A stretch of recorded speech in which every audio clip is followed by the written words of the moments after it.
Hello అండి. అందరికీ నమస్కారం. అందరూ ఎలా ఉన్నారు? ఈ గిన్నె నా ప్రీవియస్ వీడియోలో చెప్పాను కదా! ఒక ఆంటీ గిఫ్ట్ ఇచ్చిందని న్యూ ఇయర్‌కి. ఇందులో ఏం వండుదాం అనంటే మా పిల్లలు బిర్యానీ చేయమన్నారు. సరే అని నేను ఫ్రైడ్ రైస్ బిర్యానీ ఇందులో కొత్తగా ట్రై చేస్తున్నాను. ఇంతకుముందు చెప్పాను కదా! నేనెప్పుడూ వండలేదు. ఎలా వచ్చినా గానీ సరిపెట్టుకోవాల్సిందే. ఫస్ట్ టైమ్ చేస్తున్నాను.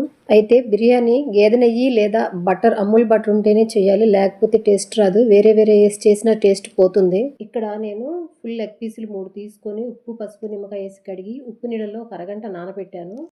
ఇప్పుడు ఇందులోకి 7 గ్లాసులు వాటర్ తీసుకొని హోల్ గరం మసాలా వేసి అందులోకి రుచికి సరిపడా ఉప్పు, 2 టేబుల్ స్పూన్ల అల్లం వెల్లుల్లిపాయ పేస్ట్ వేసుకొని ఈ లెగ్ పీసులు అందులో వేసుకొని మూత పెట్టి ఒక అరగంట ఉడికించుకోవాలి.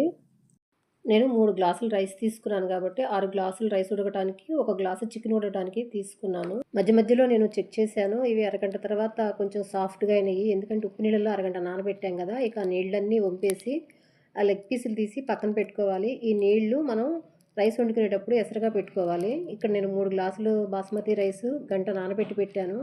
తర్వాత కడాయి పొయ్యి మీద పెట్టుకొని అందులోకి 2 స్పూన్లు నెయ్యి వేసుకొని అది వేడయ్యాక హోల్ గరం మసాలా వేసుకోవాలి. హోల్ గరం మసాలా ఫ్రై అయిన తర్వాత ఒక మీడియం సైజ్ ఉల్లిపాయ కట్ చేసుకొని వేసుకొని ఇది కూడా ఫ్రై చేసుకోవాలి. ఈ ఉల్లిపాయలు బ్రౌన్ కలర్ వచ్చేంత వరకు ఉంచుకోవాలి. నేను 2012 నుంచి బిర్యానీలు వండుతున్నాను కానీ ఇలా ఎప్పుడూ ట్రై చేయలేదు. నేను కొన్ని కొన్ని చూసి ట్రై చేసేదాన్ని. కొన్ని కొన్నేమో నేను ఓన్‌గా ట్రై చేసేదాన్ని. ఈ ఉల్లిపాయలు ఫ్రై అయిపోయినాయి. అల్లం వెల్లుల్లిపాయ పేస్ట్ వేసుకొని అందులోకి కొత్తిమీర, పుదీనా, 4 పచ్చిమిరపకాయలు కట్ చేసి వేసుకోవాలి. ఆ తర్వాత గంట నానబెట్టుకున్న బియ్యాన్ని కూడా ఇలా తాలింపులో వేసుకొని ఆ నీరు కొంచెం ఆరిపోయేదాకా ఒకసారి తిప్పుకోవాలి. బయట నుంచి బిర్యానీలు తీసుకొచ్చి మా పిల్లలకు పెట్టడం ఇష్టం లేక నేనే ఇంట్లో రకరకాలుగా ట్రై చేసేదాన్ని. కొన్ని సక్సెస్ అయ్యాయి. కొన్నేమో ఫట్ అయ్యాయి. ఇందాక మనం ఎసరు కాగబెట్టుకున్నాం కదా! ఉడికించిన చికెన్ నీళ్లు తీసుకొచ్చి ఇందులో ఎసరు పోసుకోవాలి. పోసుకొని ఒకసారి తిప్పుకొని మూత పెట్టుకొని ఉడికించుకోవాలి. చికెన్ ఉడకబెట్టిన నీళ్లు నాకు కరెక్ట్‌గా 6 గ్లాసులొచ్చినియి.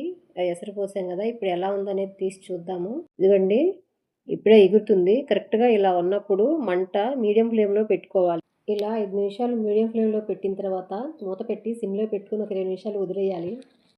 తర్వాత మనం ఉడికించి పెట్టుకున్న చికెన్ లెగ్ పీసులున్నాయి గదా! వాటిని ఫ్రై చేసుకోవాలి. ముందుగా కడాయిలో నూనె వేసుకొని అది వేగిన తర్వాత ఒక మీడియం సైజ్ ఉల్లిపాయ కట్ చేసుకొని అందులో వేసుకొని అది కూడా వేగిన తర్వాత ఒక స్పూనున్నర అల్లం వెల్లుల్లిపాయ పేస్టు, 4 పచ్చిమిరపకాయలు, కొంచెం పుదీనా కొత్తిమీర వేసుకొని అవి కూడా ఫ్రై అయిన తర్వాత మనం ఉడికించి పెట్టుకున్న లెగ్ పీసులు వేసి ఫ్రై చేసుకోవాలి. అయితే ఈ లెగ్ పీసులు సన్నని మంట మీద 2 వైపులా ఫ్రై అయ్యేలాగా చూసుకోవాలి. ఇవి వేసిన తర్వాత ఒకసారి తిప్పుకొని పైన మూత పెట్టుకోవాలి. అప్పుడు పైన ఆవిరికి చికెన్ బాగా ఉడుకుతుంది. అలాగే నూనెలో ఫ్రై అవుతూ ఉంటుంది. ఇవి మసాలా పట్టించి అవెన్‌లో గానీ, ఎయిర్ ఫ్రైయర్‌లో గానీ పెట్టినట్టయితే మంచి బ్రౌన్ కలర్‌లో ఫ్రై అయ్యాయి. నేను ఫుడ్ కలర్ అయితే వేయలేదు. ఇవి సన్నని మంట మీద 2 వైపులా ఫ్రై చేసుకొని తర్వాత ఒక ప్లేట్‌లోకి తీసి పక్కన పెట్టుకోవాలి. ఇప్పుడు 10 ఎండుమిరపకాయలు వాటర్‌లో నానబెట్టుకొని అందులోకి ఒక టమాటా వేసుకొని పేస్ట్ చేసుకొని ఈ మసాలాలో వేసుకోవాలి. ఈ పేస్ట్ మొత్తం నూనెలో ఉడకాలనమాట. ఇది నూనెలో ఉడికి ఆయిల్ పైకి రావాలి. అప్పటిదాకా దీన్ని తిప్పుతూనే ఉండాలి మాడకుండా, అంటుకోకుండా. ఇది ఫ్రై అయింది. ఇందులోకి ఒక అరకప్పు పెరుగు, ఒక స్పూను కారం, ఒక స్పూను ధనియాల పొడి, ఒక స్పూను గరం మసాలా వేసి గ్రేవీ కన్సిస్టెన్సీ వచ్చేంత వరకు తిప్పుతూ ఉండాలి మాడకుండా.